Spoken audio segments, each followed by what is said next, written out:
Hi నమస్తే welcome to Kiran TV. Telugu Desam party పరిపాలన బాబు గారి పరిపాలన ప్రారంభమై 12 నెలలు దాటి 13th మంత్లోకి వచ్చేసాం. సో ఆయన సూపర్ 6తో పాటుగా ఎన్నో పథకాలు మేనిఫెస్టోలో ప్రజలకు ఇచ్చిన మాట నిలబెట్టుకుంటూ ఎన్నో అమలు చేశారు. అవేంటి అనేది మనం ఇప్పుడు కిరణ్ గారిని అడిగి తెలుసుకుందాం. అలాగే అడిగే ముందు ఒక చిన్న విషయం కూడా, మహిళలకు శుభవార్త తెచ్చారు. బాబుగారు స్వయంగా ప్రకటించారు ఆగస్టు 15 నుండి ఉచిత బస్సు స్టేట్ వైడ్గా, టికెట్ ₹1 కూడా ఖర్చు పెట్టకుండా మహిళలు మీరందరూ చక్కగా హ్యాపీగా బస్సులో తిరగచ్చు అని చెప్పి ఆయన చాలా సరదాగా చాలా సంతోషంగా ప్రకటించారు. ఈ విషయాలు మేనిఫెస్టోలో చాలామందికి కొన్ని అపోహలు ఉన్నాయి. ఎన్నికలకు ముందు కొన్ని నెరవేర్చలేకపోయారు, ఎన్నికల తర్వాత కూడా ప్రభుత్వం ఏర్పాటు తర్వాత కూడా కొన్ని హామీల అమలు అలాగే ఉంది అని. దీనిలో నిజ నిర్ధారణ ఏంటనేది ఇప్పుడు మనం కిరణ్ గారి ద్వారా తెలుసుకుందాం. నమస్తే సార్. సార్, ఇప్పుడు మేనిఫెస్టోకు ముందు తర్వాత మాట్లాడుకుందాం.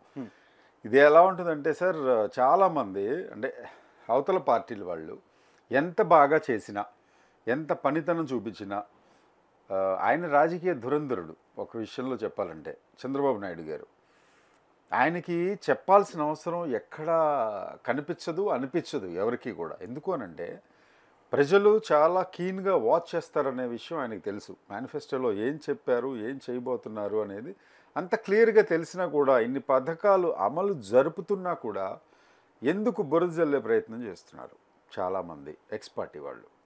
సార్ నమస్తే సార్.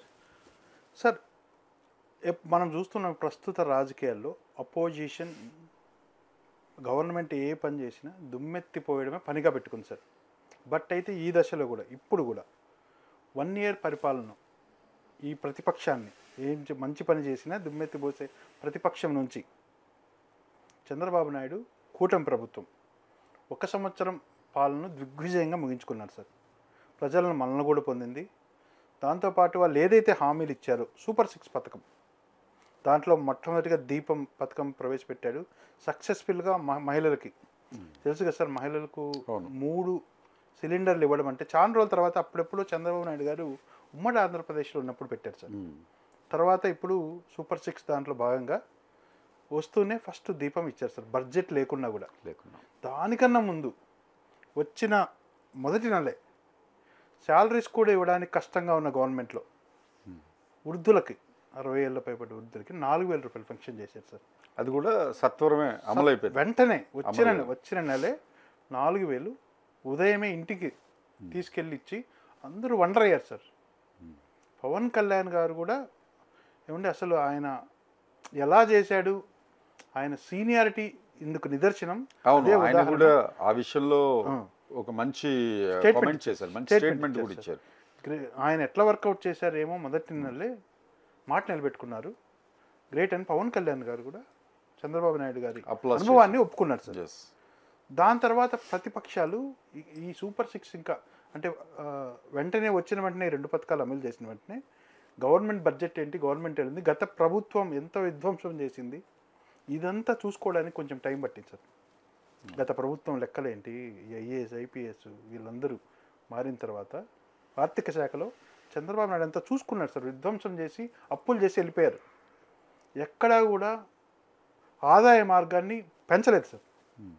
జగన్ ఎంత విధ్వంసం, లిక్కరు, అసలు ఆయన చంద్రబాబు నాయుడే ఆశ్చర్యపోయాడు. ఆయన ఇంత రాజకీయ జీవితంలో ఇంత ఏది కూటమి ప్రభుత్వం ఎవరైతే ఉన్నారో పవన్ కళ్యాణ్ గారు బీజేపీ కలిసి ఉన్న ఒక ప్రభుత్వం ఇంత విధ్వంసం చేసి వెళ్తుందా అంటే ఏదో ప్రజలపైన కక్ష కట్టినట్లు చేసి వెళ్ళారు సార్ జగన్ గవర్నమెంట్. అలా అంటే రోడ్లు వేయకుండా మద్యం పాలసీ విపరీతంగా, అంటే మద్యం నీకు వైన్ షాప్లో ఇప్పుడంతా డిజిటల్ నడుస్తుంది. ఫోన్పే ఉండదు సార్, ఓన్లీ క్యాష్ ఇచ్చి వైన్ కొనాలి. అంటే అది ఎంత లెక్క పక్కా ఉండదు. అలాంటి మద్యం పాలసీ నడిపించాడు. ఇలాంటి సందర్భంలో గవర్నమెంట్ టేకప్ చేసిన తర్వాత చంద్రబాబు నాయుడు గారు ఈ సూపర్ 6ని ఒక్కొక్క దాన్ని శక్తి పుంజుకుంటూ, ఆదాయ మార్గాలను చూసుకుంటూ, అమరావతిని నిర్మించుకుంటూ పక్క నిలిచిపోయిన మోస్ట్ ఇంపార్టెంట్ అమరావతి నిర్మాణం అనేది చాలా మోస్ట్ ఇంపార్టెంట్ అన్ని ఆస్పెక్ట్స్లో కూడా. అవును సార్. అటు మనకి రియల్ ఎస్టేట్ ఒక ఉధృతంగా పైకి వెళ్ళటం విషయంలో కానీ, భూమి ధరలు మంచిగా పెరగటం కానీ, రియల్ ఎస్టేట్ బాగుంటే అన్ని వ్యాపారాలు బాగుంటాయి అనేది ఒక మౌలిక సూత్రం అనేది వ్యాపారులు చెప్తూ ఉంటారు. మన నేను చెప్పేది కాదు, మిగతా బిజినెస్ పీపుల్ ఎక్కువగా చెప్పేది రియల్ ఎస్టేట్ అనేది భూమిలో ఉంటే అన్ని వ్యాపారాలకి బాగుంటుంది అనేది ఒకటి ఉంటుంది. అలాగే అభివృద్ధి కార్యక్రమాలు డెవలప్మెంట్ జరిగితే ఉద్యోగాలు కల్పించబడతాయి. ఎలాగో సూపర్ 6లో అయినా 20 లక్షల ఉద్యోగాలకి చంద్రబాబు నాయుడు గారు ప్రామిస్ చేశారు. లేదా మీకు 3,000 కంపల్సరీగా నిరుద్యోగ భృతి కింద ఇస్తామని చెప్పి ఆయన చెప్పడం జరిగింది. సో ఈ నేపథ్యంలో సూపర్ 6లో కూడా మనకి 3 సిలిండర్లు అమలు అనేది జరిగిపోయింది. ఈ తల్లికి వందనం అనే దానిలో మీకు ప్రతి విద్యార్థికి 15,000 రూపాయలు, అలాగే మహిళలకు కూడా ఇంట్లో ఎంతమంది విద్యార్థులు ఉంటారు చదువుకునే పిల్లలు ప్రతి ఒక్క వాళ్ళందరికీ 15,000 ఇస్తామని చెప్పారు. ఇచ్చారు గత ప్రభుత్వం. అది ఇద్దరికి ఇస్తామని చెప్పి ఇప్పుడు ప్రజల కోసం సార్, ఇప్పుడు ఇది వాచ్ చేస్తున్న వాళ్ళ కోసం మనం ఒక క్లారిటీ ఇద్దామని చెప్పి మనం ఇది చేస్తున్నాం. ఈ పథకం నిజంగానే అమలు అవుతుంది. 15,000 రూపాయలు అనేది వాళ్ళకి రావటం అనేది. Yes, it is very much clear. ఇప్పుడు సూపర్ 6లో భాగంగా 3 సిలిండర్లు ఇచ్చారు. అలాగే చితికిపోయిన ఆర్థిక వ్యవస్థని ఇప్పుడిప్పుడే దాన్ని సర్దుమణిగేలాగా, లేకపోతే దాన్ని పునరుద్ధరించే ప్రయత్నాలు చేస్తున్నారు చంద్రబాబు నాయుడు గారు. అదేవిధంగా పవన్ కళ్యాణ్ గారు, చంద్రబాబు నాయుడు గారు ఇద్దరు పట్టుపట్టి అన్నా క్యాంటీన్ని మళ్ళీ దాన్ని పునరుద్ధరింపజేసి, ఇప్పుడు మొన్న బైట్స్ కూడా నేను ఒక సోషల్ మీడియాలోనే జనరల్ బైట్స్ చూశాను. అది ఏ పార్టీకి చెందిన బైట్స్ కాదు, ఒక జనరల్ పబ్లిక్ ఒపీనియన్ ఏంటంటే చాలా అద్భుతంగా ఉన్నాయి అన్నా క్యాంటీన్స్, మంచి క్వాలిటీ భోజనం అనేది పెడుతున్నారు అనేది. ఈ విషయం కూడా దీనిలో పవన్ కళ్యాణ్కి కూడా ఎక్కువ మెజారిటీ రోల్ కూడా ఉంది. సో చంద్రబాబు గారు ఆయన కలిసి ఇది చేశారు. సో పవన్ కళ్యాణ్ గారు ఇప్పుడు డొక్కా సీతమ్మ మధ్యాహ్న భోజన పథకం, డొక్కా సీతమ్మ పేరునే మార్చేశారు సార్. పేరును మార్చడం, డొక్కా సీతమ్మ గారికి తగు రీతిన గౌరవించడం. చాలా మంది ఈ జనరేషన్కి డొక్కా సీతమ్మ గారు ఎవరు అనేది కూడా తెలియకపోవచ్చు. మనం కూడా చాలా చిన్న పిల్లలు ఆ విషయంలో.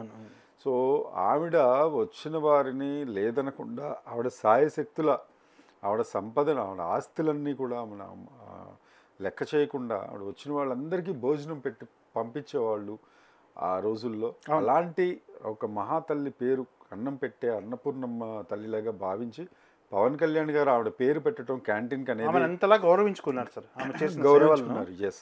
సో ఇక్కడ నాకు అనిపించింది ఏంటంటే సార్, మీతో ఎక్కువగా ఈ డిస్కషన్ చేయడానికి కారణం ఏంటంటే చాలా మందిలో అపోహలు ఉన్నాయి. అంటే ఈ గవర్నమెంట్ వచ్చిన తర్వాత అన్ని గవర్నమెంట్స్ లాగానే మేనిఫెస్టోలో ఒకటి చెప్పారు, ఇప్పుడు ఏమో అమలు చేయలేకపోతున్నారు అని అంటే, మీరు డెఫినెట్గా మీరు కొన్ని సెర్చ్ చేసుకోండి. లేదా మీరు పక్కనుంటే, మీరు ఒకవేళ ఆంధ్రప్రదేశ్ చెందిన వాళ్ళైతే మీరు గత ప్రభుత్వానికి ఇప్పటికీ పోల్చి చూసుకోండి. ఏవే పథకాలు అందాయి, ఏమేం పథకాలు అందట్లేదు, మేనిఫెస్టోలో ఏం చెప్పారు, ఏం చేయబోతున్నారని. సో ఇప్పుడు మీరు చాలా క్లియర్గా చెప్పారు. 15,000 అనేది అందుతోంది ప్రతి విద్యార్థికి. అలాగే 1,500 ప్రతి మహిళకి వేస్తాం సూపర్ 6లో భాగంగా అన్నారు. కమింగ్ సూన్ సార్, అది కమింగ్ సూన్. అంటే ఇక్కడ ఆర్థిక వ్యవస్థని కొంచెం అతలాకుతలం అయిపోయిన నేపథ్యంలో కొన్ని పథకాలు ఆఫ్టర్ ఆల్ 12 months అయింది అంతే.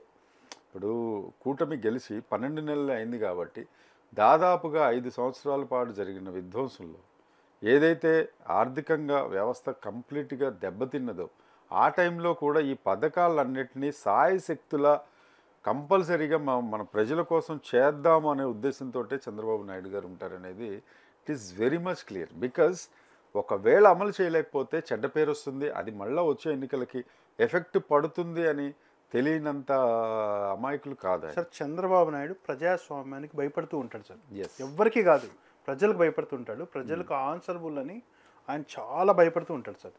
ఈ విచ్చలవిడిగా అన్యాయం చేయడం చేస్తే అదే మళ్ళీ వచ్చే ఎలక్షన్కి డెఫినెట్గా ఎఫెక్ట్ పడుతుంది. కూటమి అనేది ఏదైతే ఉందో దానికి అది ఇదైపోతుంది. ప్రజల లోపల మెయిన్గా విశ్వాసం, నమ్మకం కలిగించుకోవటం అనేది చాలా ఇంపార్టెంట్. ఆయనకున్న పరిజ్ఞానం, ఆయనకున్న 40 సంవత్సరాల అపారమైన అనుభవం అనేది డెఫినెట్గా ఆయనకి ఇదవుతుంది. కాబట్టి ఆయన మేనిఫెస్టోలో ఉన్న పథకాలన్నీ అమలు చేస్తారు.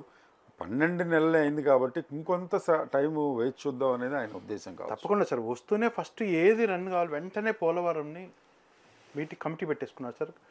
విదేశాల నుంచి కూడా కొంతమంది నిపుణులు రప్పించాడు. సెంట్రల్ గవర్నమెంట్ ఇప్పుడు కూటమిలో భాగస్వామ్య డబుల్ ఇంజిన్ సర్కార్ కాబట్టి సెంట్రల్ గవర్నమెంట్ విదేశాలన్న ఏదైతే పోలవరంని అస్తవ్యస్తం చేసి వెళ్ళారో గత ప్రభుత్వం, ఎగ్జాక్ట్లీ దాన్ని వెంటనే ఫస్ట్లో ఒక దారిలో పెట్టి మిగిలిన పరిపాలనకు వచ్చాడు సార్. అది మీరు అన్నట్టు అమరావతి ఆయన అమరావతిని ఒక పక్క, రైతులను ఒక సైడు, మహిళలను ఒక సైడు, విద్యార్థులను ఒక సైడు, రైతులకు కూడా నిరుద్యోగులను ఒక సైడు, బిజినెస్ వాళ్ళని ఒక సైడు, అన్నిటిని బ్యాలెన్స్ చేసుకుంటూ ముందుకెళ్తున్నాడు సార్.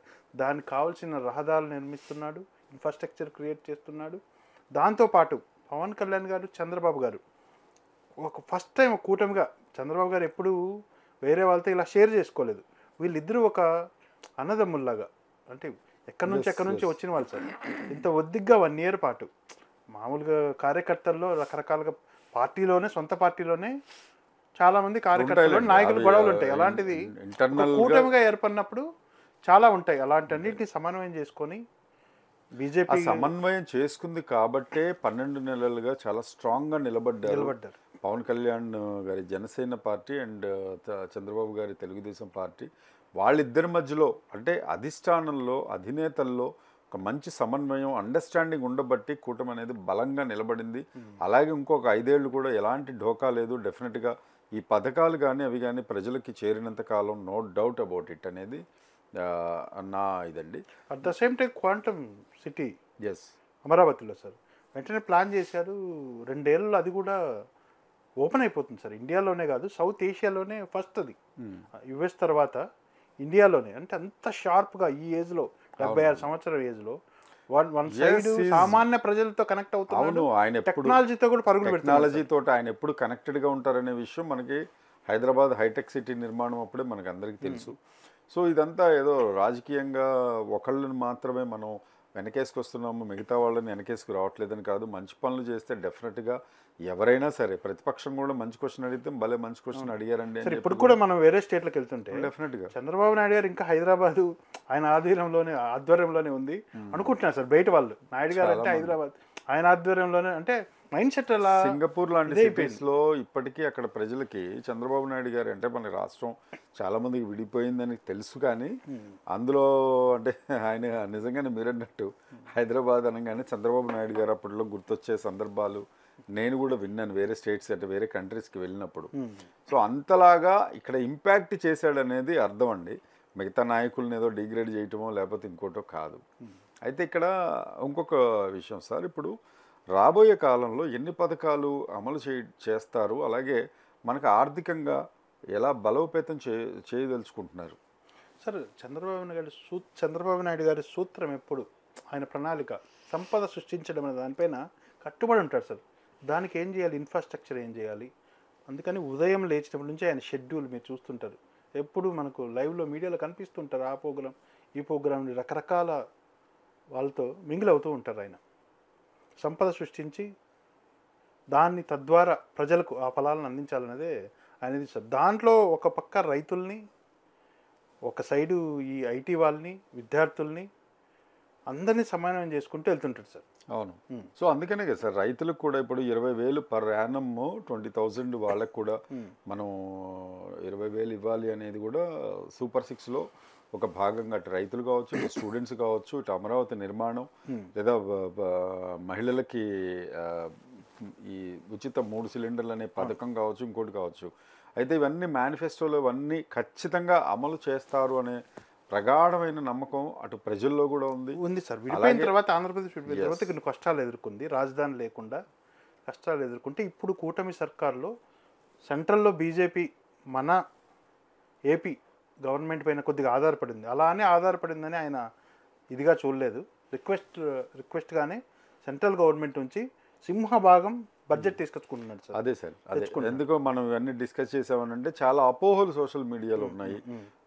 చాలామంది అంటే ఎక్స్ పార్టీ వాళ్ళు కావచ్చు, ఆయన నచ్చని వాళ్ళు కావచ్చు, ఆయన నాయకత్వాన్ని నచ్చకుండా ఉండే పార్టీలు చాలా ఉంటాయి. కాబట్టి వాళ్ళల్లో అంటే ప్రతిపక్షాలని కూడా చెప్పలేము, ఎందుకంటే నచ్చని వాళ్ళు చాలామంది ఆ పార్టీకి చెందిన వాళ్ళు, ఈ పార్టీకి చెందిన వాళ్ళు. అయితే ఎవరైనా సరే సద్విమర్శ అనేది ఓకే, ఆల్రెడీ చేస్తుంటే ఇటు అన్నా క్యాంటీన్ కావచ్చు, మిగతా కావచ్చు, ఎన్నో పథకాలు ఉన్నాయి. ఇప్పుడు కిరణ్ గారు చెప్పినట్టు చాలా పథకాలు అమలు అవుతున్నాయి. కొన్ని అమలు అవడానికి కొంత టైం పడుతుంది. ఆగస్టు 15 నుండి ఇప్పుడు మనకి ఫ్రీ బస్సు స్టేట్ వైడ్గా మహిళలకు కూడా చెప్పినట్టుగా ఇచ్చారు. ఏంటి ఇంత ఆర్థిక వ్యవస్థ అతలాకుతలమవుతున్న నేపథ్యంలో కూడా బస్సు ప్రయాణం అనేది అది ఎంత ఆర్థిక భారం పడుతుంది అనేది మనకి బెంగళూరు చూసాం, అలాగే తెలంగాణలో కూడా చూసాం. ఎంతో ఆర్థిక భారం దాని మీద గవర్నమెంట్ మీద పడుతుంది. అయినా కూడా లెక్క చేయకుండా ఇది ఇవ్వటం అనేది మహిళల్ని చాలా సాటిస్ఫాక్షన్ చేయటం, వాళ్ళకి చాలా వాళ్ళ మొహంలో చిరునవ్వులు పూయించడం అనేది మాత్రం నిజంగా ముదావహమే, అంటే యాక్సెప్టబుల్ అండ్ వెల్కమ్మే ఈ విషయంలో. సో అందుకని నేను అంటే ఈ చూసిన దాని ప్రకారం చాలామంది ఇవి చేయట్లేదు అవి చేయట్లేదు అని అంటున్నారు. అసలు చేస్తున్నారా లేదా, ఎంతవరకు స్కీమ్స్ మనకు అయ్యాయని మిమ్మల్ని అడిగి తెలుసుకున్నాను. చాలా సంతోషం కిరణ్ గారు. Thank you very much. తప్పకుండా సార్. నమస్తే.